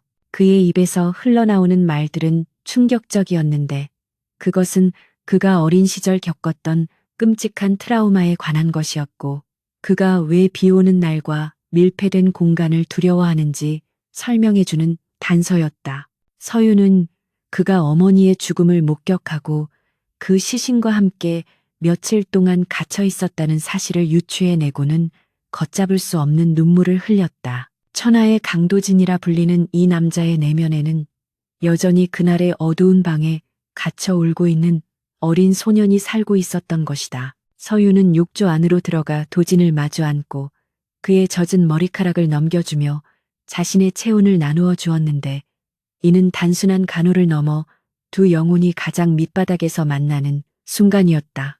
그녀는 그의 귓가에 끊임없이 속삭여 주었다. 이제 괜찮아요. 문은 열렸고 당신은 혼자가 아니에요. 제가 곁에 있을게요. 영원히 갇히게 두지 않을게요. 서윤의 말은 과거의 망령에 시달리던 도진에게 현재로 돌아올 수 있는 이정표가 되어 주었고 그는 서윤의 품에 얼굴을 묻고 오열하기 시작했다. 그동안 누구에게도 보이지 않았던, 아니 스스로조차 인정하지 않았던 나약함과 슬픔이 봇물 터지듯 쏟아져 나왔고 서윤은 그 모든 눈물을 묵묵히 받아내며 그가 진정될 때까지 자리를 지켰다. 한바탕 폭풍이 지나가고 새벽이 찾아오자 도진은 탈진하여 잠이 들었고 서윤은 그를 침대로 옮긴 뒤 젖은 옷을 갈아입히고 링거를 연결하여 응급처치를 마무리했다. 그녀 역시 지칠 대로 지쳐 있었지만 잠들지 못하고 침대 곁을 지키며 그의 얼굴을 바라보았는데 잠든 그의 얼굴은 폭군도 재벌도 아닌 그저 평온한 남자의 모습이었다. 서유는 그의 이마에 맺힌 식은땀을 닦아주며 생각했는데 이 남자가 짊어진 삶의 무게가 얼마나 무거웠을지, 그리고 그 고통을 감추기 위해 얼마나 두꺼운 가면을 쓰고 살아왔을지 가늠조차 되지 않았다. 그녀는 무의식적으로 손을 뻗어 그의 뺨을 어루만졌고 이제 이 계약 관계가 단순한 비즈니스를 넘어섰음을 인정할 수밖에 없었다. 아침 햇살이 창문을 통해 방 안으로 쏟아져 들어오자 도지는 무거운 눈꺼풀을 힘겹게 들어 올렸는데 머리가 깨질 듯이 아팠지만 어젯밤의 기억은 놀라울 정도로 선명하게 남아 있었다. 그는 자신이 살아있다는 사실과 함께 옆에서 쪽잠을 자고 있는 서윤을 발견하고 안도감과 미안함이 뒤섞인 복잡한 감정을 느꼈다. 서윤은 의자에 앉아 침대에 엎드린 채 불편한 자세로 잠들어 있었고 그녀의 뺨에는 어젯밤 자신이 던진 물건에 스쳐 생긴 상처가 붉게 남아 있어 도진의 가슴을 찌르듯 아프게 했다. 그는 떨리는 손을 뻗어 그녀의 상처를 조심스럽게 만지려다가 그녀가 깰까봐 멈칫했는데 그 손길에는 그동안 볼 수 없었던 애틋함이 담겨 있었다. 도진은 몸을 일으켜 협탁 위에 놓인 약병을 집어들었는데 병 속에 들어있는 알약의 색깔이 미묘하게 다르다는 것을 밝은 햇빛 아래서야 확실하게 확인할 수 있었다. 누군가가 진정제를 환각 성분이 든 신경 자극제로 바꿔치기 한 것이 분명했고 이 집안의 외부인의 출입이 통제된 상황에서 범인은 내부 조력자를 둔 가족 중 한 명일 수밖에 없었다. 강민혁 혹은 신여사가 자신의 병을 악화시켜 경영일선에서 물러나게 하거나 심신미약자로 몰아 정신병원에 가두려는 계획을 실행에 옮긴 것이었다. 도진의 눈빛이 다시 차갑게 식으며 분노로 타올랐지만 이번 분노는 어젯밤의 광기와는 다른 냉철하고 계산된 복수심이었다. 그들은 건드려서는 안 될 영린을 건드렸고 그 대가는 혹독할 것이었다. 서윤이 뒤척이며 눈을 뜨자 도진은 재빨리 약병을 주머니에 숨기고 아무 일도 없었던 것처럼 그녀를 바라보았는데 서윤은 눈을 뜨자마자 그의 상태부터 살폈다. 깨어나셨어요. 몸은 좀 어떠세요? 열은 내린 것 같은데 아직 어지럽지는 않으세요. 쏟아지는 그녀의 질문 세례에 도지는 피식 웃음을 터뜨렸고 서유는 그의 웃음에 당황하여 말을 멈췄다. 내가 웃는 게 그렇게 이상한가? 죽다 살아난 사람치고는 꽤 멀쩡해 보여서 다행이라는 뜻으로 받아들이지. 도지는 침대에서 내려와 서윤의 앞에 섰고 그녀의 뺨에 난 상처를 손가락으로 가볍게 쓸어내리며 낮게 속삭였다. 미안해. 그리고 고마워. 네가 아니었으면 나는 지금쯤 지옥에 있었겠지. 그의 진심 어린 사과에 서유는 가슴이 뭉클해지는 것을 느꼈고 고개를 저으며 미소 지었다. 우리는 파트너잖아요. 파트너는 서로의 등을 지켜주는 존재니까요. 하지만 도지는 고개를 가로저으며 그녀의 눈을 깊이 응시했다. 아니 이제 파트너 이상이야. 너는 내 목숨을 구했고 내 가장 추악한 밑바닥을 보고도 도망치지 않은 유일한 사람이야. 그러니까 나도 너를 지킬 거야. 내 모든 것을 걸고. 그의 선언은 마치 프러포즈처럼 들렸고 서윤은 얼굴이 붉어지는 것을 감출 수 없었다. 도지는 서윤을 끌어당겨 가볍게 포옹했는데 그것은 욕망이 아닌 깊은 신뢰와 유대감의 표현이었다. 샤워를 마치고 나온 도지는 비서실장에게 전화를 걸어 보안팀을 소집하고 집안의 모든 CCTV 기록을 확보하라고 지시했는데 그의 목소리에는 서리빨 같은 살기가 서려 있었다. 그는 서윤에게 약병을 건네주며 말했다. 이걸 분석해줘. 자네라면 성분을 알아낼 수 있겠지. 그리고 이 약을 처방한 주치의와 내 방에 접근할 수 있었던 사용인들의 명단을 대조해서 범인을 찾아내야 해. 서윤은 약병을 받아들고 고개를 끄덕였는데 그녀의 눈빛 또한 도진만큼이나 매섭게 빛나고 있었다. 걱정 마세요. 제가 반드시 찾아낼게요. 당신을 이렇게 만든 사람을 절대로 용서하지 않을 거예요. 두 사람은 이제 완벽한 공범이자 서로를 위한 칼과 방패가 되어 반격의 서막을 준비하고 있었다. 그날 오후 서윤은 자신의 기억력과 분석 능력을 총동원하여 약병의 성분을 추적하고 CCTV 영상에서 미세한 특이점을 찾아내기 시작했는데 그녀의 집중력은 무서울 정도였다. 그녀는 화면 구석에서 메이드 중 한 명이 도진의 방에 들어갈 때와 나올 때의 주머니 불룩함이 다르다는 것을 포착했고 그 메이드가 최근 강민혁의 비서와 통화한 기록이 있다는 사실까지 알아냈다. 모든 퍼즐 조각이 맞춰지자 서윤은 도진에게 결과를 보고했고 도진은 차가운 미소를 지으며 책상을 두드렸다. 예상대로군. 민혁이가 너무 급했어. 꼬리를 이렇게 쉽게 밟히다니. 도진은 서윤이 찾아낸 증거들을 파일에 정리하며 본격적인 사냥을 준비했다. 저녁 식사 자리에서 도진은 서윤의 손을 잡고 그녀에게 부드럽게 말했다. 며칠 뒤 주주총회가 열릴 거야. 그 자리에서 민혁이는 나를 정신병자로 몰아세우며 경영권을 박탈하려 하겠지. 하지만 그날이 놈의 재산날이 될 거야. 네가 내 옆에 있어 준다면 말이야. 서윤은 그의 손을 맞잡으며 단호하게 대답했다. 물론이죠. 저는 당신의 아내니까요. 그 어디라도 함께 갈 겁니다. 비온 뒤에 땅이 굳어진다는 말처럼. 그날 밤의 사건은 두 사람을 때려야 뗄 수 없는 운명 공동체로 묶어놓았고 이제 그들은 두려움 없이 최후의 결전을 향해 나아갈 준비를 마쳤다.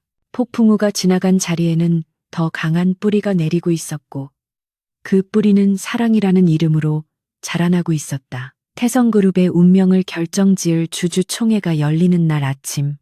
서울의 하늘은 금방이라도 비를 뿌릴 듯이 잿빛 구름으로 뒤덮여 있었고 공기 중에는 폭풍 전야의 무거운 긴장감이 감돌고 있었다.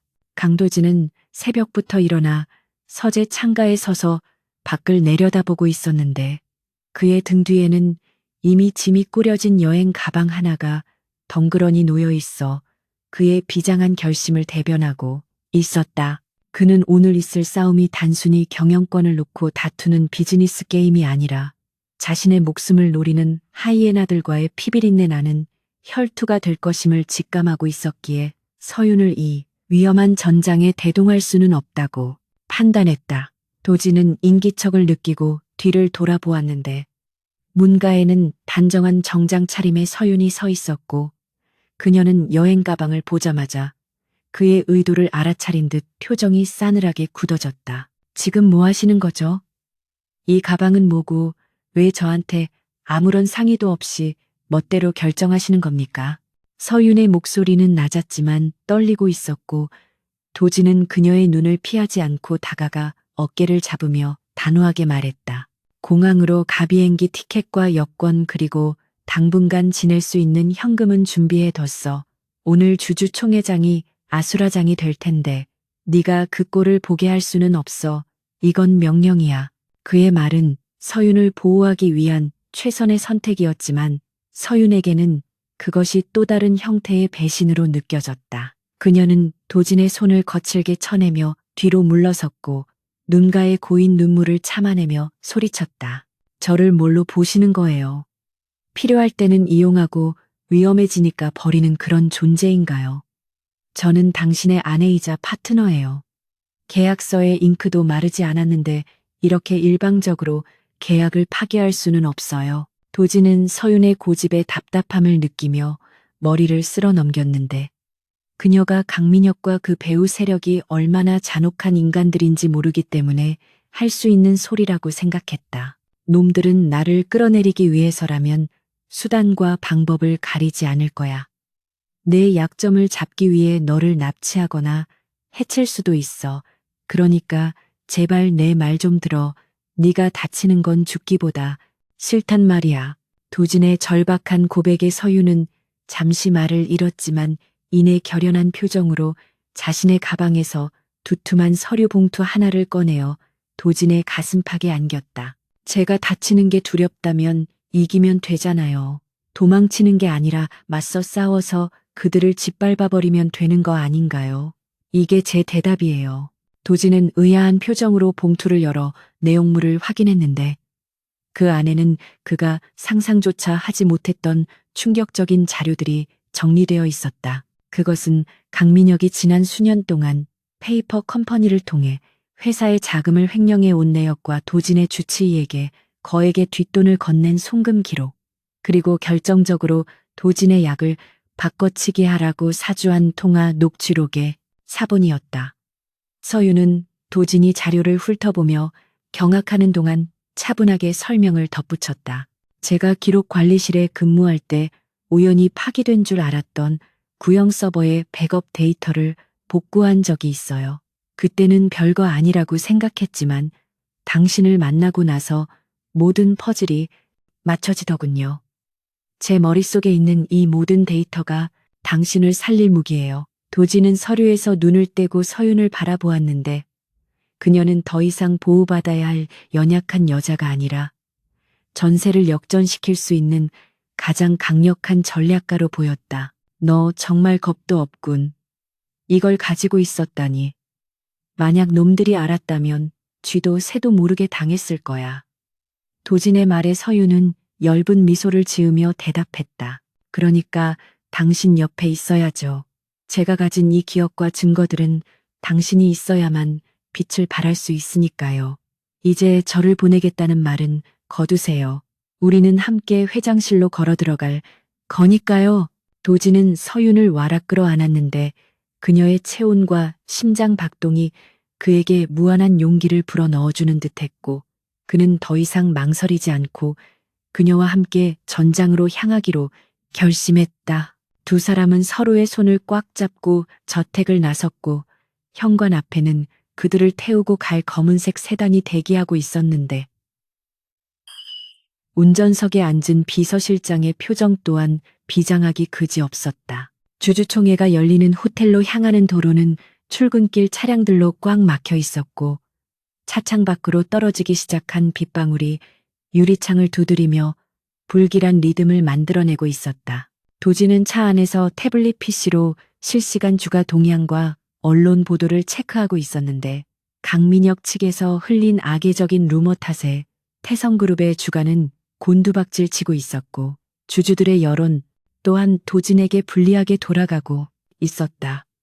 사장님 뒤에 수상한 차량이 붙었습니다. 운전대를 잡은 비서실장의 다급한 목소리에 도진과 서윤이 동시에 뒤를 돌아보았는데 검은색 밴 두 대가 맹렬한 기세로 그들의 차를 추격해 오고 있었다. 단순한 미행이 아니라 노골적으로 차를 밀어붙이며 위협하는 모양새가 명백한 사례를 품고 있음을 보여주었다. 꽉 잡아요. 놈들이 여기까진 못 오게 막으려나 봅니다. 비서실장은 핸들을 급격하게 꺾으며 차선 사이를 질주하기 시작했고 도진은 반사적으로 서윤을 품에 안고 그녀의 머리를 감쌌다. 쾅하는 굉음과 함께 뒤따라오던 벤이 도진의 차 뒷범퍼를 강하게 들이받았고 차체는 심하게 요동치며 중심을 잃을 뻔했다.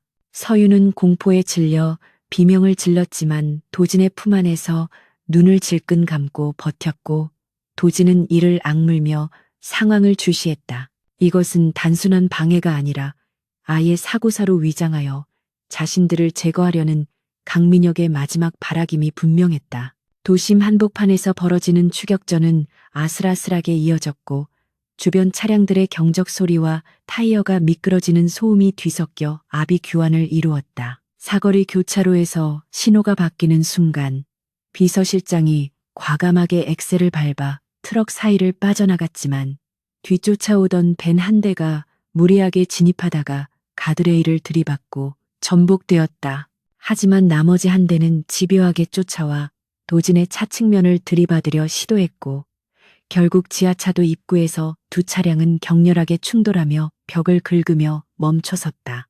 에어백이 터지고 유리가 깨지는 충격 속에서 도진은 정신을 잃지 않으려 안간힘을 쓰며 서윤의 상태부터 살폈는데 다행히 그녀는 크게 다치지 않은 듯 했으나 이마에서 피가 흐르고 있었다.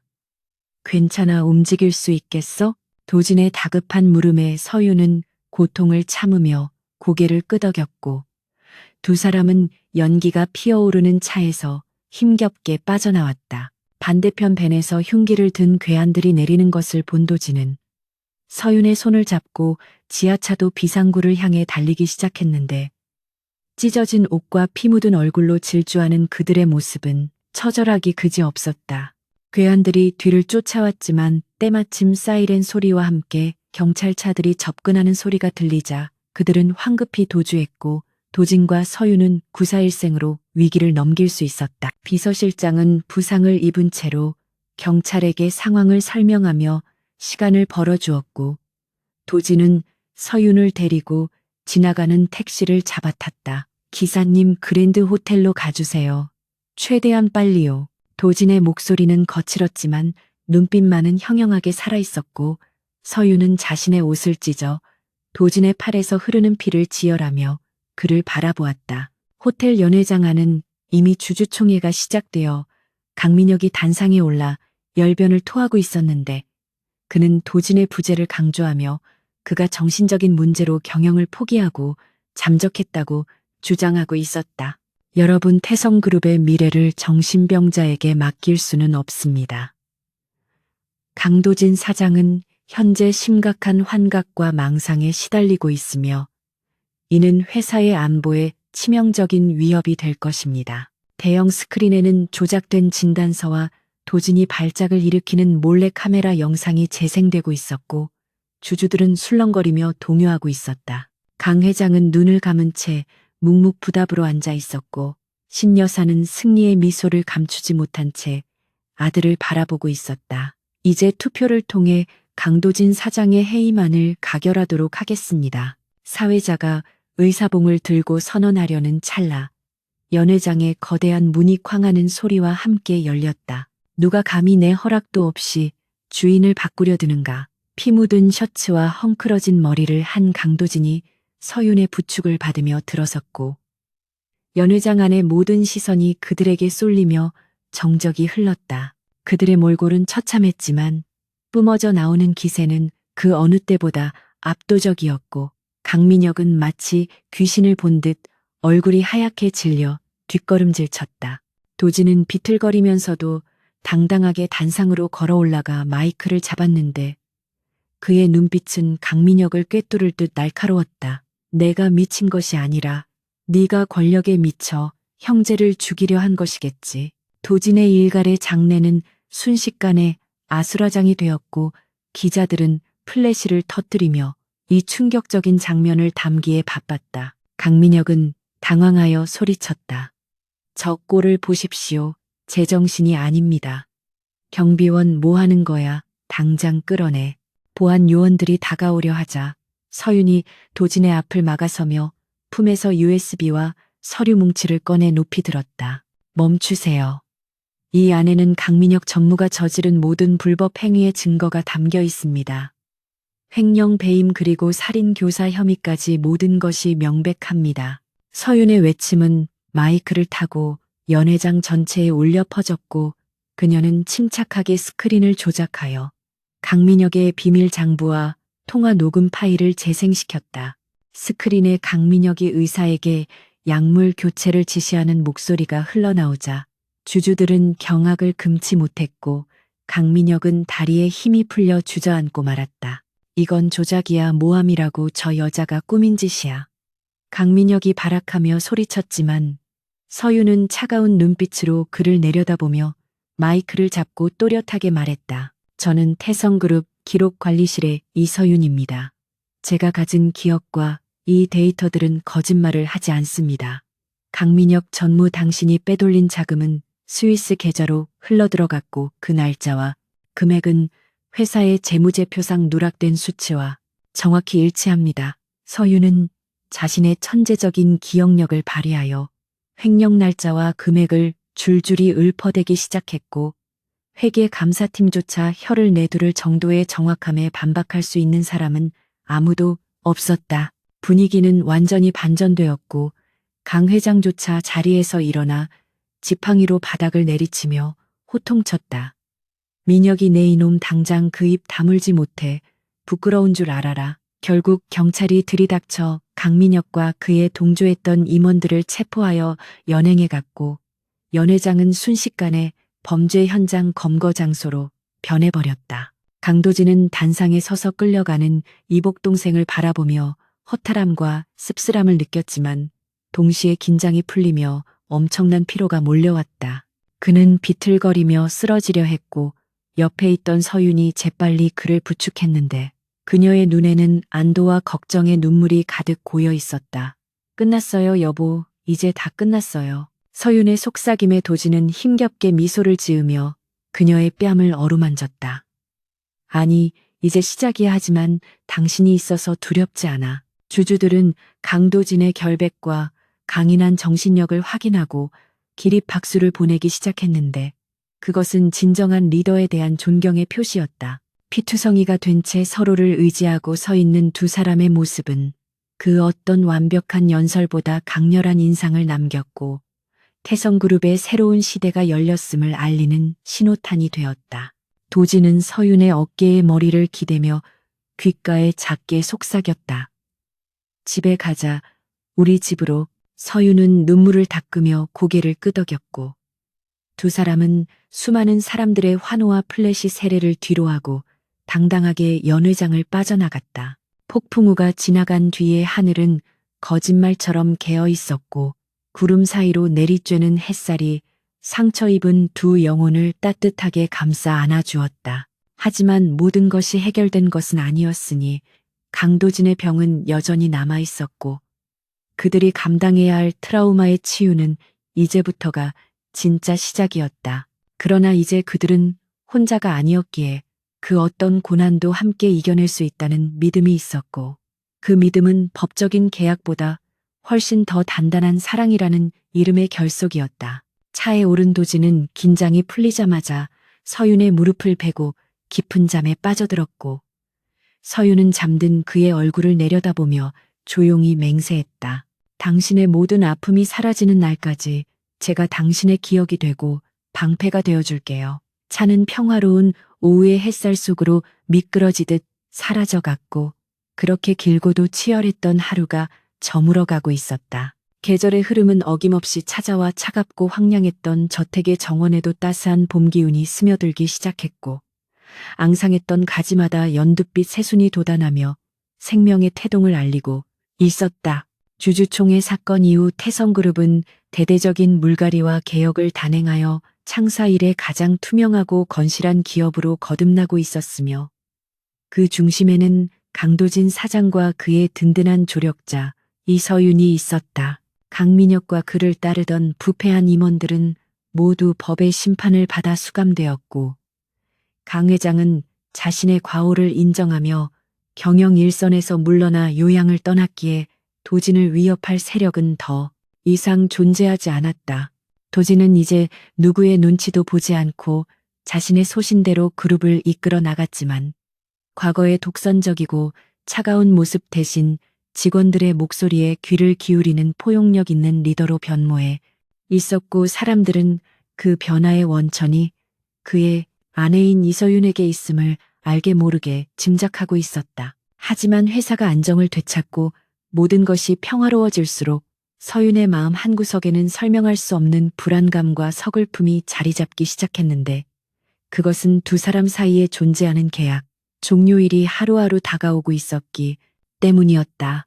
1년이라는 시간은 쏜살같이 지나가 어느새 약속했던 날짜가 코앞으로 다가왔고 서윤은 도진이 자신을 놓아줄 준비를 하고 있다는 것을 그의 미묘한 태도 변화에서 감지할 수 있었다. 그는 여전히 다정했지만 어딘가 선을 긋는 듯한 거리감을 유지했고 퇴근 후에도 서재에 머무는 시간이 길어졌으며 서윤과 눈이 마주칠 때마다 애써 시선을 피하는 모습을 보였다. 서윤은 그가 이제 자신이 필요 없어진 것이 아닐까 하는 두려움에 휩싸였지만 자존심 때문에 먼저 말을 꺼내지 못하고 벙어리 냉가슴 앓듯 속만 태우고 있었다. 약속된 계약 종료일의 전날 밤 도진은 서윤을 서재로 불렀는데 책상 위에는 두툼한 서류 봉투가 놓여 있었고 창밖에는 봄비가 추적추적 내리고 있었다.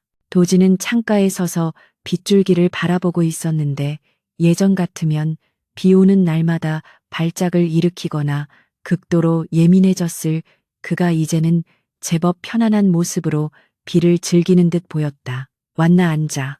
도지는 차분한 목소리로 서윤에게 자리를 권했고 천천히 책상 앞으로 걸어와 서류 봉투를 그녀 쪽으로 밀어주었다. 약속했던 대로 이혼 합의서와 위자료 명목의 자산량도 각서야 내 가족들이 평생 편안하게 살 수 있을 만큼의 금액을 넣었고 내 명의로 된 작은 건물도 하나 준비했어.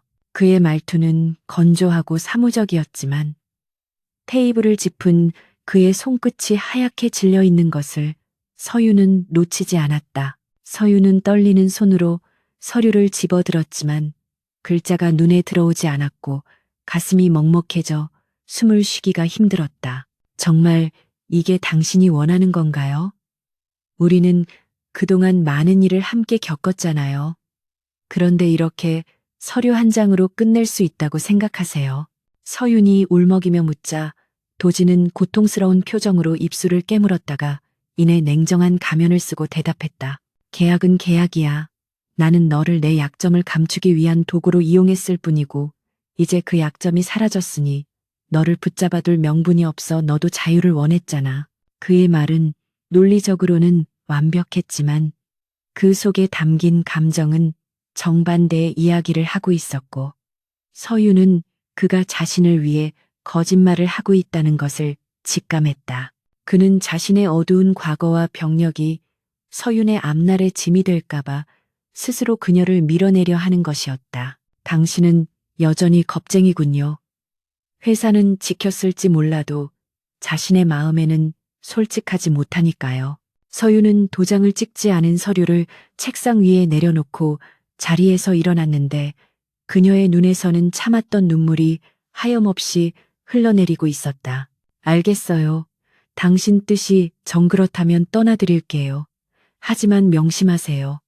제가 떠나는 건 당신을 사랑하지 않아서가 아니라 당신이 저를 필요로 하지 않는다고 말했기 때문이라는 걸요. 서유는 뒤도 돌아보지 않고 서재를 뛰쳐나갔고 도지는 닫힌 문을 바라보며 무너져 내리듯 의자에 주저앉았다. 그는 심장을 쥐어뜯는 듯한 고통을 느꼈지만 차라리 자신이 아픈 것이 그녀를 불행하게 만드는 것보다 낫다고 스스로를 위로하며 어둠 속에서 홀로 긴 밤을 지새웠다. 다음 날 아침 서유는 짐을 챙겨 저택을 떠났는데 올 때와 마찬가지로 갈 때도 그녀의 짐은 간소했고 화려했던 재벌가의 사모님이라는 직함은 마치 한여름 밤의 꿈처럼 사라져 버렸다.